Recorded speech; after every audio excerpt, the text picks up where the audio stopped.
Hi and welcome to the channel. Today we are going to analyze Fedex. First we'll find out the dividend score, and after that we'll check the valuation with the help of fast graphs. With a market cap of $42 billion and a stock price at 162.89, Fedex operates in the air freight and logistics industry. During the last 10 years, we can see Fedex, which is the black line here, is highly cyclical. With dividends reinvested, it has actually greatly underperformed the S&P 500. Now, some financial data.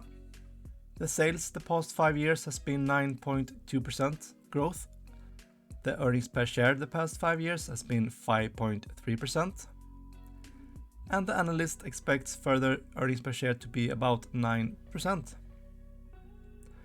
The return on capital isn't great, about 7.5%, and the debt they are generating compared to the free cash flow is also very high, above 12 years. Now for some yield data. A dividend yield of 2.86%. They bought back 2.32% of their shares last year. It has a low payout ratio, about 26.5%. The growth rate has been 16.12%, but they have only been growing this dividend for one consecutive year. They cut their dividend during the disease 2020. So this makes up of a mediocre score of 6 out of 10. Let's check the valuation. Here we have Fedex in fast graphs. You can see the orange line, which is the earnings, is a bit cyclical. It doesn't do that great in recession. During the last 2008-2009, it dropped about 50% of its earnings.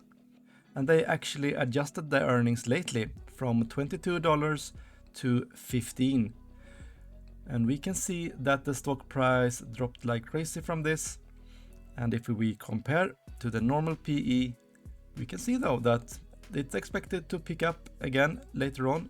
And if we project out to late 2024, actually mid 2025 now, analysts expect a total annual return of 44%. So this might be a good time to pick up some Fedex if you believe in the long-term growth of the company.